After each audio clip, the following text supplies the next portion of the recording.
Bahaya nggak kalau misalnya anak-anak sampai usia remaja itu tidak kita edukasi dengan hal-hal yang seperti ini, Kak Eva? Ya, kalau ditanya bahaya, jadi stunting ini sebenarnya bukan sebuah penyakit ya, tapi ini sebuah gangguan tumbuh kembang Mhm, ya, yang bisa dicegah. mhm. Nah, bagaimana mencegahnya? Anak Anak, saya 8 tahun juga bertanya, bagaimana ceritanya kok ada adik di perut Umi? ya kan? Ah, Nah, itu jawabnya gimana tuh Bang? Iya. Itu jawabnya gimana? gimana tuh Bang Yudi? Kalau Bang Waktu Yudi itu sendiri kami gimana? senyum-senyum aja. Nah, itu jadi artinya memang penting ya. Mungkin Bang Safri pengalaman Iya. juga tuh dengan kelompok Gimana anak. caranya menjelaskan? Iya.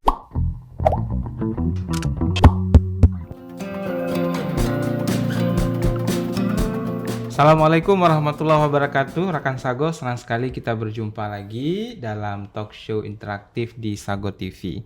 Tamu kita hari ini dari Perkumpulan Keluarga Berencana Indonesia cabang Aceh. Cabang ya? Daerah Aceh. Daerah Aceh ya. Dan kita sapa langsung. Yang pertama ada Kak Eva Kofifah S. Hum. Assalamualaikum Kak Eva. Waalaikumsalam warahmatullahi wabarakatuh. Kak Eva ini adalah Direktur Eksekutif Daerah Aceh PKBI. Oke. Bersama kita juga ada Bang Safri Irwanda SIKOM. Iya. Ya, Safri ini posisinya staf media di PKBI Daerah Aceh, betul ya? Iya, benar. Oke. Baik, rekan Sago, hari ini kita akan ngulik PKBI ini apa, kegiatannya apa saja, dan tentunya menarik sekali untuk kita ketahui bersama. Kita ke Kak Eva dulu. Kak Eva, PKBI ini nasional ya, Betul. di Jakarta juga ada. Iya. Mungkin bisa diceritakan sejarah berdirinya dulu seperti apa? Ya, terima kasih Bang Yudi. Jadi ini kan kalau bicara soal PKBI ini Desember ini insya Allah tahun ini kami sudah berusia 65 tahun. Wow. Jadi sudah umur lansia ya. Iya. Sudah umur orang tua sebenarnya gitu Betul. ya. Karena memang dari sejarahnya itu memang LSM salah satu LSM tertua di Indonesia. Mhm. Ya, jadi PKBI ini berdiri di tahun 1957. Nah, selang 10 tahun dia berada di Aceh. Mhm. 1967. Jadi di Aceh dari 67. Iya, Oke. iya. Oke. Nah, kalau di Indonesia, kami ada di 25 provinsi. Jadi memang cukup besar ya. PKB ini salah satu LSM yang cukup concern di isu kesehatan, terutama kesehatan reproduksi. Ya, jadi untuk kelompok-kelompok yang terpinggirkan ya, seperti kelompok perempuan, untuk anak, untuk remaja, untuk lansia gitu ya.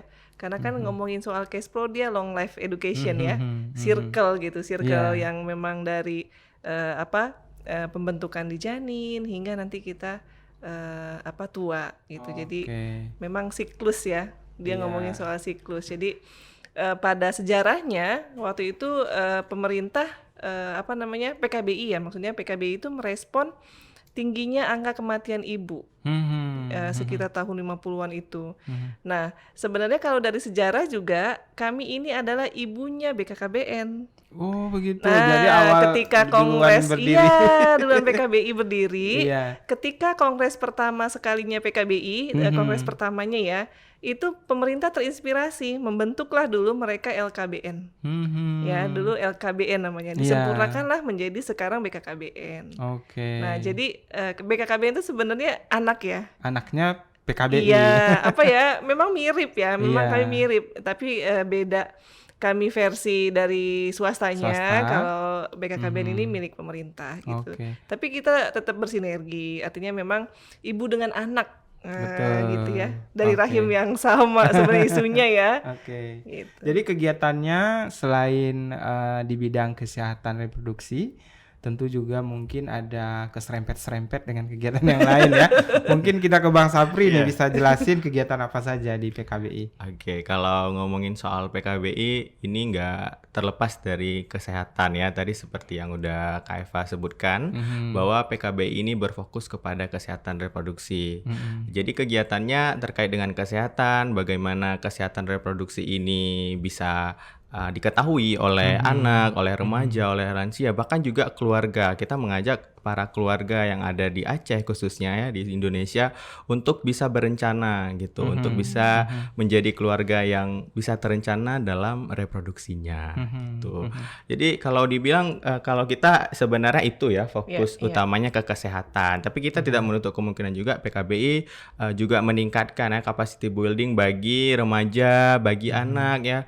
Karena kan isu kesehatan reproduksi ini kalau dijabarkan lagi itu banyak, ada Luas ya. luas sekali ya, juga terkait dengan pencegahan anti kekerasan seksual gitu ya. Artinya stop kekerasan seksual juga kita kampanyekan juga ya. Terus terkait dengan kesehatan psikisnya juga gitu. Terus juga peningkatan kapasitas lain untuk masyarakat yang ada di Aceh gitu. Jadi kesehatan reproduksi bukan hanya sekedar hamil melahirkan ya. Jadi orang taunya cuman hamil melahirkan gitu, itu masuk reproduksi, ternyata luas sekali Luas ya, sekali. seperti yang disebutkan oleh Bang Safri. Kak Eva mungkin menambahkan kalau kegiatan yang sedang berlangsung sekarang terkait kegiatan untuk kesehatan reproduksi ini apa saja yang sedang berlangsung? Yang sedang berlangsung kita punya klinik juga ya. Jadi ini sambil kami promokan juga boleh ya. Artinya memang kita merespon dari sisi medis juga ya. Jadi kita sedang mengembangkan kesehatan reproduksi keluarga. Nah, jadi selama ini kan memang fokus PKBI tadi ya di keluarga ya, yang benar yang Safri sampaikan bahwa bagaimana misalnya di keluarga itu ada ayah, ada ibu, ada anak, ada usia yang sudah remaja, bahkan mungkin ada orang tua yang memang orang tua kandung ya yang harus kita perhatikan kesehatannya. Nah, itu yang juga sedang dikembangkan melalui layanan di klinik. Klinik kami ada di depan di Kampung Pineng ya, itu bisa nanti Bapak dan Ibu atau saudara-saudara sekalian bisa Itu mengakses. kliniknya sudah di launching atau sudah lama ya? Sudah.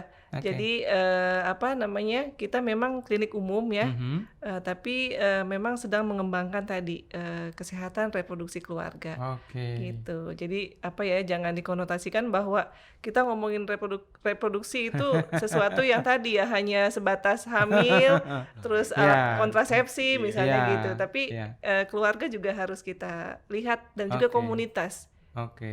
Karena definisi dari kesehatan reproduksi itu sendiri adalah sehat tidak hanya fisik, tidak hanya organnya, tapi juga harus sehat secara sosial. Jadi definisinya cukup luas. Tadi ada kegiatan kesehatan reproduksi remaja, sosialisasi kepada remaja. Betul. Apakah anggota dari PKBI ini cukup banyak yang dari remaja ya, Bang Sapri? Iya, kalau di PKBI kita ada punya sentra muda Putropang, artinya di situ remaja-remaja yang keren kita ajak untuk mereka menjadi orang yang paham tentang kesehatan reproduksi, juga nanti menyebarkan kembali gitu kepada remaja-remaja yang lain.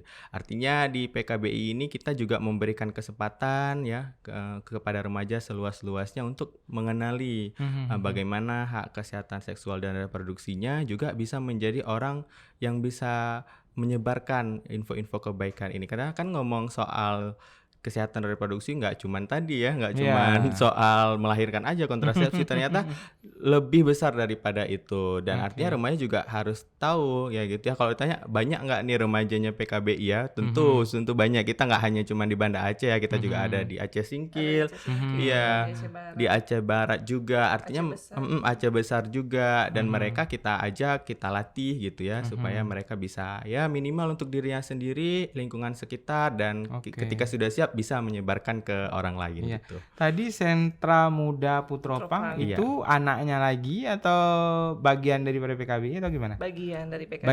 Bagian. Ya. Wadah untuk anak mudanya PKBI. Seperti hari ini tadi kami baru berkegiatan ya. Baru aja kegiatan. Dan itu narasumbernya dari kawan-kawan Sentra Muda Putropang. Jadi ada sentra tuanya nggak? Soalnya saya udah tua ini. Saat ini belum ada ya, nanti mungkin jadi ini juga. Iya, mungkin jadi ide kita ya nanti ya. Karena kan ibu-ibu yang menjelang usia 40 ke atas kan itu juga perlu menjelang menopause ya. Mungkin nanti bisa ditambah satu lagi ya kayak. Tapi kayaknya sedih deh kalau bikin sentra tua. Baik kita lanjut. kita ke Kak Eva nih, menjaga kesehatan reproduksi anak dan remaja. Ya.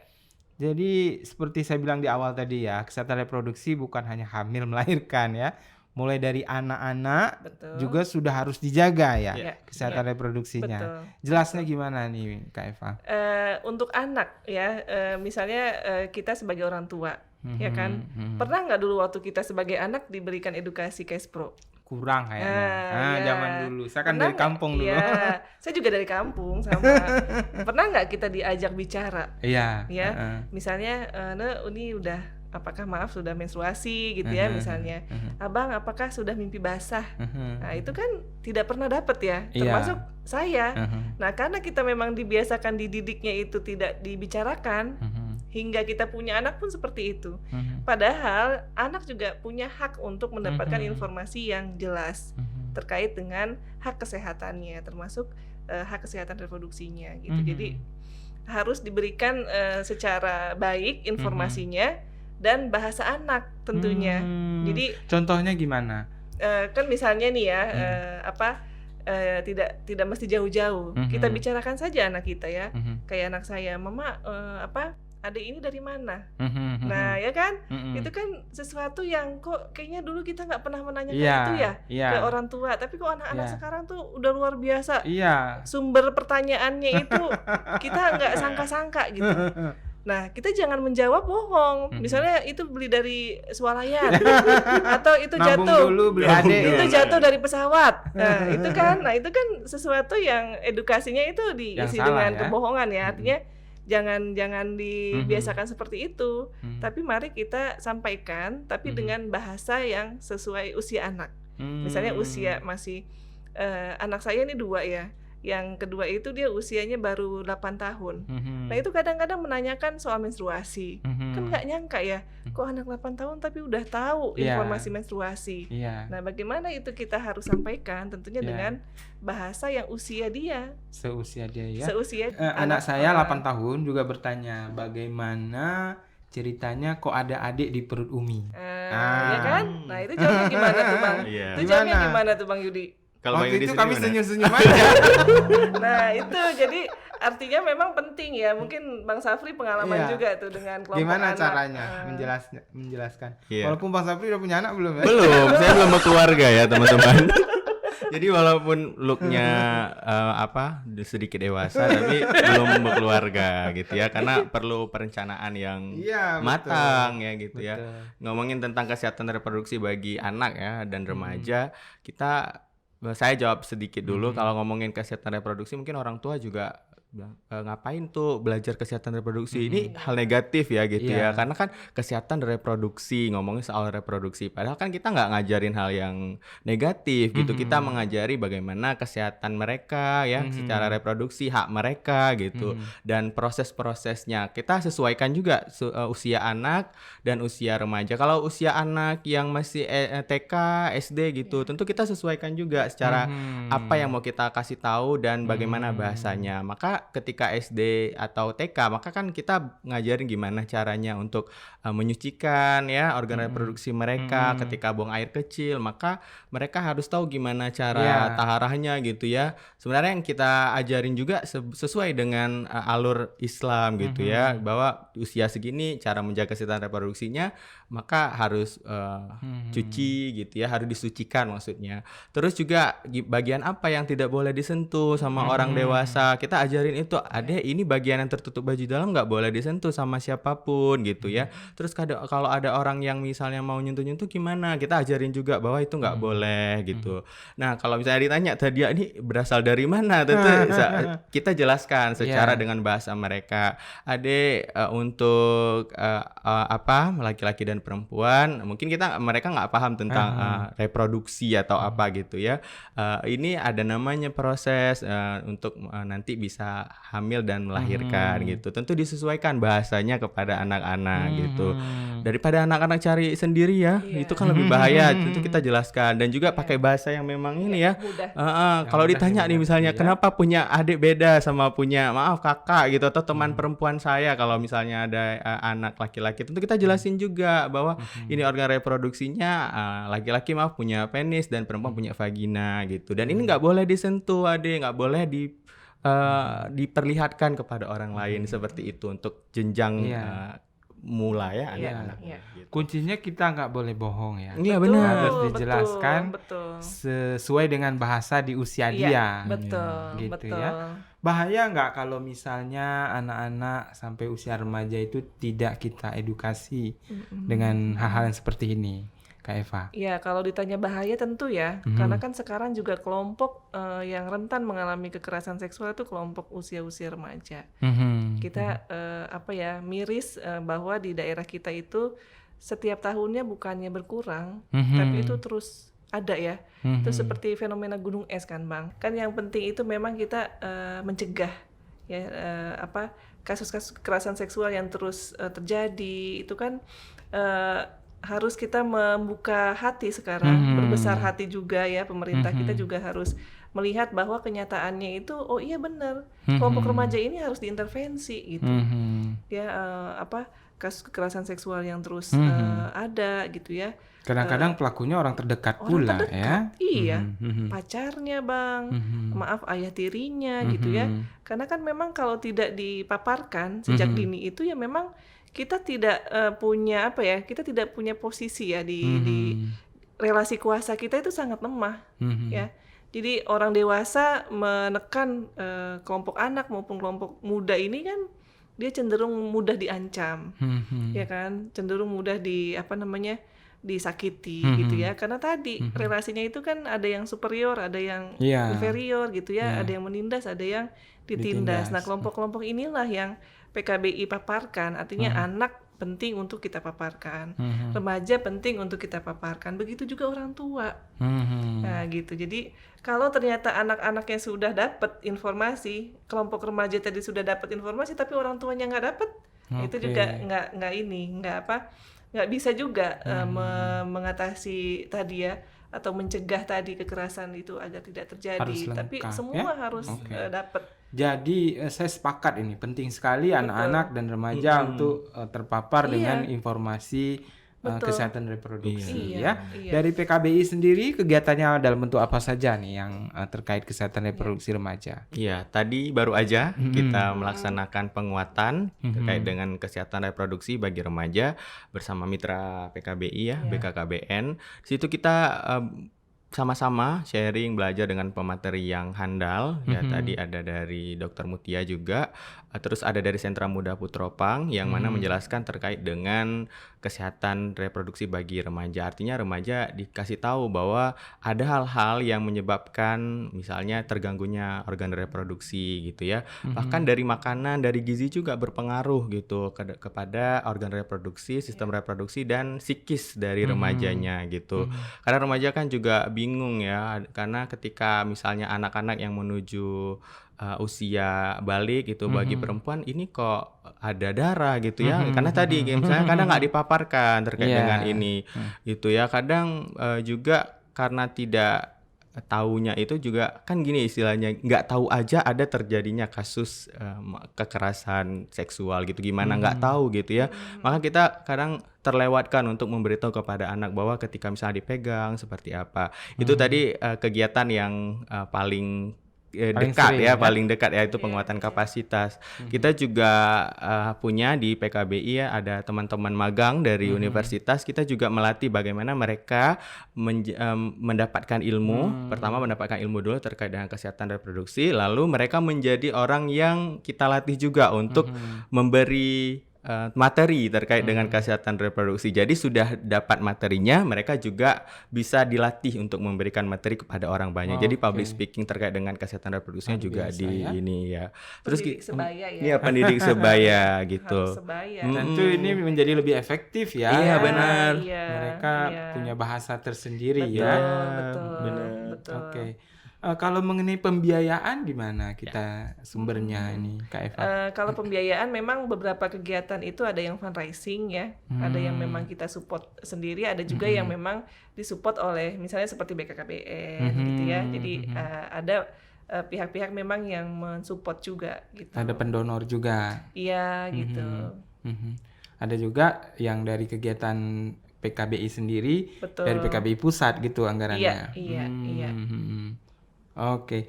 Kemudian kalau untuk kegiatan yang terkait selain remaja, misalnya untuk orang tua, Betul. kita juga ada buat sosialisasi atau gimana? Iya, kita bertemu dengan kader-kader di Gampung ya. Jadi seperti kemarin juga kami dari Gampung Peniti itu ketemu dengan kader Posyandu, kader Posbindu gitu ya.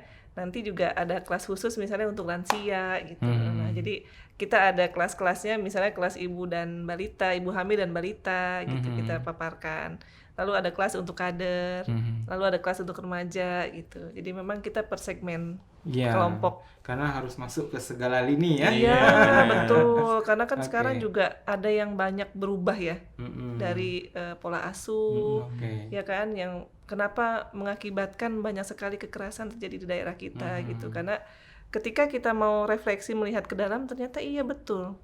Pola asuh itu sangat berpengaruh ya. Sangat berpengaruh. Nah, PKBI ini kan dia punya banyak kegiatan dengan remaja ya. Apa sih kaitan kesehatan reproduksi remaja dengan percepatan penurunan angka stunting? Ya. Barangkali Kak Eva bisa jelasin dulu stunting itu apa sih biar rakan-rakan Sago nih. Kadang-kadang sering salah paham nih soal stunting. Ya. Stunting ini kan memang sedang menjadi perhatian ya, tidak hanya kita di pemerintah daerah tapi juga menjadi perhatian pemerintah nasional. Jadi masuk menjadi salah satu target nasional yang harus dientaskan ya di tahun 2030 ya kalau tidak salah ya. Sekarang masih sekitar 30-an ya. 30-an% di daerah kita. Dan di tahun 2030 tuh harus mencapai 14%. Dia harus turun di angka itu. Jadi ini memang kita punya satu masalah yang cukup besar di daerah kita. Kadang-kadang kaget ya. Maksudnya kok daerah kita yang kaya dengan ikan ya, kaya dengan sumber daya alam yang melimpah. Maksudnya sayur kita banyak juga. Ya kan? Sumber-sumber daya yang lain juga kita cukup banyak. Tapi kok ada gitu ya. Itu yang mungkin memang harus kita sadari bahwa mungkin ini adalah akumulasi dari persoalan-persoalan yang tidak pernah diselesaikan di sebelum-sebelumnya gitu ya. Jadi ini seperti akumulasi gitu ya soal kesehatan. Jadi stunting ini sebenarnya bukan sebuah penyakit ya, tapi ini sebuah gangguan tumbuh kembang ya yang bisa dicegah. Nah, bagaimana mencegahnya? Dengan cara mudah adalah kita harus ambil dari hulunya dulu. Nah, salah satunya kelompok yang harus diintervensi siapa? Remaja. Nah, gitu. Terutama remaja putri ya. Remaja putri, betul. Walaupun sekarang juga remaja laki-laki juga harus tahu ya. Harus tahu gitu. Karena kan nanti di kemudian hari mereka adalah calon orang tua ya. Jadi si remaja putri akan menjadi ibu, remaja laki-laki akan menjadi ayah. Ini juga harus punya kualitas generasi yang sehat. Ya, jadi intervensinya mulai dari situ kami pikir untuk. Jadi pengetahuan si remaja putri tentang sistem reproduksinya itu harus betul-betul dipahami ya. Apakah enggak nanti ketika remaja putri diberitahu tentang itu mereka menjadi lebih vulgar atau ya ada nggak ketakutan seperti itu? Mungkin Bang Sapri bisa tambahkan. Iya, kalau ngomongin kesehatan reproduksi kan ngomongnya biasanya orang pikir aduh ini ngomongin hal negatif seks, gitu ya, ngomongin seks mulu ya. gitu ya, padahal kan enggak ya, padahal kan kita ngomongin kesehatan reproduksi juga ngomongin gimana kita berencana, kesehatan secara fisik, sosial, juga secara psikologi atau psikis ya, terkait dengan kesehatan reproduksi ya, artinya tubuh kita sehat, organ reproduksi sehat gitu. Jadi kalau dibilang pasti tentunya kalau dengan culture ataupun dengan budaya yang ada di Indonesia gitu ya, ngomongin kesehatan reproduksi reproduksi ini masih tabu gitu, masih sangat apa sih ngomongin kesehatan reproduksi, kayak nggak ada bahasan lain gitu Nggak ya. usah diomongin Iya, nggak usah gitu ya. diomongin Nggak lah usah gitu diomongin ya. gitu. Bahkan kita juga sering mengganti-ganti organ reproduksi dengan bahasa-bahasa yang kita pikir lebih baik gitu ya, sehingga juga teman-teman anak-anak kita sebenarnya apa sih itu gitu ya, kok gitu ya. Padahal kan sebenarnya sudah jelas bagaimana organ reproduksi, dan ini bukan hanya menceritakan, juga kita mencegah terjadinya kekerasan seksual ketika ngomongin kesehatan reproduksi. Jadi kita paparin nih tentang kesehatan reproduksi pada remaja baik putra maupun putri, tapi juga kita kasih tahu bahwa ini cara mencegahnya, bagaimana cara mencegah terjadinya kehamilan yang tidak diinginkan, bagaimana pertemanan yang sehat, bagaimana hubungan pertemanan yang baik antara laki-laki dan perempuan juga kita paparkan. Iya, juga iya benar. Jadi nggak ngomongin soal organ reproduksi aja, tapi gimana juga kesehatan, juga gimana cara mencegahnya gitu. Yang paling penting cara pikirnya ya, Iya. cara pandangnya. Betul. Kalau kita berpikir negatif ya jadi negatif ya. Benar. Oke. Kak Eva, pemberian tablet tambah darah untuk remaja itu kaitannya dengan stunting gimana ya? Iya, jadi ini memang sebuah upaya yang baik ya, dan patut kita apresiasi. Artinya memang intervensi kita kan memang di remaja putri ini sangat penting ya, lebih penting gitu ya, karena memang organ-organ reproduksi di perempuan ini kan sensitif ya kan, di dalam banyak bagian-bagian organ kita di dalam, dan itu yang memang sulit untuk selalu kita lihat ya. Artinya kita salah satu cara itu tadi ya, memberikan tablet tambah darah gitu ya. Bagaimana ketika misalnya remaja putri menstruasi itu kan juga harus disupport ya, harus disupport dengan makanan-makanan ataupun pemberian-pemberian suplemen gitu ya. Nah, jadi kaitannya itu memang sangat penting ya, sangat dekat. Kaitannya sangat dekat. Jadi kalau kita ngomongin soal stunting ya sebenarnya ngomongin kita, ngomongin kita semua gitu ya. Yang sudah menjadi orang tua juga itu penting dipaparkan soal stunting.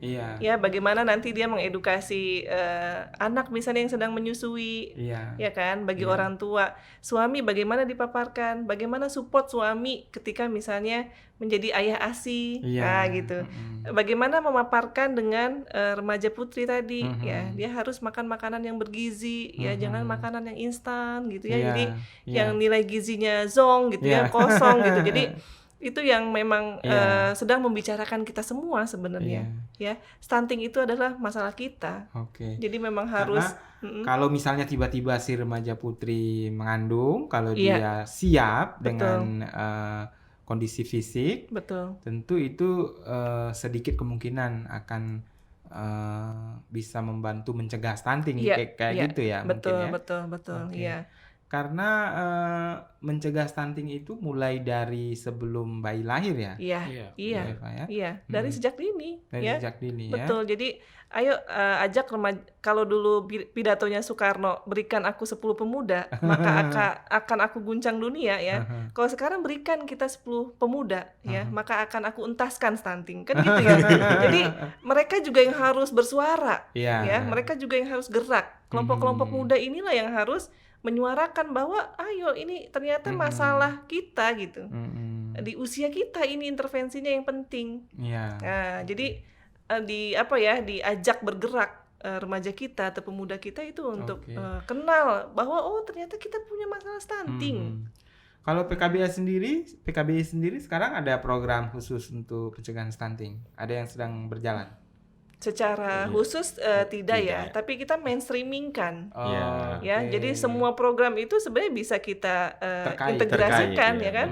Ngomongin case pro untuk orang tua, kita mainstreamingkan untuk stuntingnya gitu. Jadi dia mainstream ya, cara kerja programnya itu kita tidak beda-bedakan atau pisah-pisahkan gitu.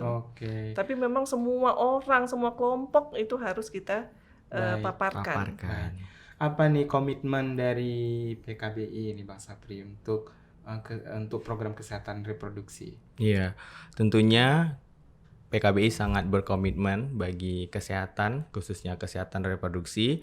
Kita tuangkan dalam kegiatan-kegiatan kita yang nyata gitu ya. Kita nggak omong-omongin aja gitu ya, bahwa memang kita sampai ke akar rumput ya, Iya. artinya kita sampai ke desa-desa untuk melatih baik dari keluarganya ya, ibu dan ayah gitu ya, juga bagi remaja dan anaknya. Artinya kita berkomitmen untuk perlindungan bagi anak, bagi keluarga juga bagi remaja gitu ya, supaya sistem ataupun kesehatan reproduksinya ini diketahui dan merata gitu ya. Jadi nggak cuma sepihak aja dan nggak cuma satu pihak aja yang tahu, nggak cuma anak aja atau nggak cuma remaja aja gitu. Dan PKBI tentunya berkomitmen ya dari segi kita memberikan kampanye-kampanye positif ya, baik dari media sosial juga dari kegiatan-kegiatan kita gitu. Dan kita sangat terbuka bagi teman-teman juga yang mau untuk bersama gitu untuk mengenal dan mengetahui tentang kesehatan reproduksi gitu. Oke, luar biasa PKBI. Iya. Mungkin Kak Eva ingin menambahkan dalam waktu dekat akan ada kegiatan apa nih dengan PKBI? Mungkin bisa mengajak juga nih penonton Sago TV untuk berpartisipasi. Iya, silakan, kita akan misalnya juga masih akan terus melakukan mobile service ya di komunitas. Artinya kita menjangkau komunitas di akar rumput. Jadi itu memang menjadi mandatori juga ya. Jadi kita tidak tidak menghususkan kelompok ini yang harus didampingi, tapi semua level, semua kelompok itu juga menjadi perhatian kami, menjadi concern kami gitu. Jadi mari kita akses juga layanan klinik kami ya, berikan masukan jika itu memang baik gitu ya. Karena memang ini menjadi komitmen kami PKBI ini melihat daerah kita banyak kasus kekerasan, mungkin kita bisa memberikan perhatian ya, layanan klinik yang fokus pada pemulihan case pro ya. Jadi misalnya bagi survivor atau penyintas korban kekerasan seksual, bagaimana kita pulihkan secara case pro ya, secara kesehatan reproduksinya. Itu kan kadang-kadang memang yang menjadi PR kita juga. Banyak kasus kekerasan yang tidak dipulihkan, tidak dipulihkan baik secara sosial maupun secara medis. Nah itu yang kadang-kadang sudah ditangani, sudah dianggap selesai gitu. Nah tapi ada masalah lain psikisnya yang masih betul. harus Jadi kami cukup sangat berkomitmen. Semoga ya melalui layanan klinik kami ini juga menjadi menjadi jawaban untuk kebutuhan-kebutuhan yang tadi belum ada gitu. Seperti itu. Jadi kami juga sangat berharap dukungan pemerintah daerah terutama untuk sama-sama mengembangkan layanan yang berfokus pada pemulihan. Kliniknya ini nanti berbayar atau gimana kalau ada yang datang? Ya, kalau saat ini memang kita sudah juga melayani peserta BPJS ya, tapi nanti kan kita akan melihat spesifikasi layanan yang di cover BPJS yang mana, yang tidak di mana, mungkin yang tidak bisa kami tangani juga itu akan kami rujuk begitu. Jadi oke. Sukses untuk PKBI, mudah-mudahan tujuan mulianya ya. Amin.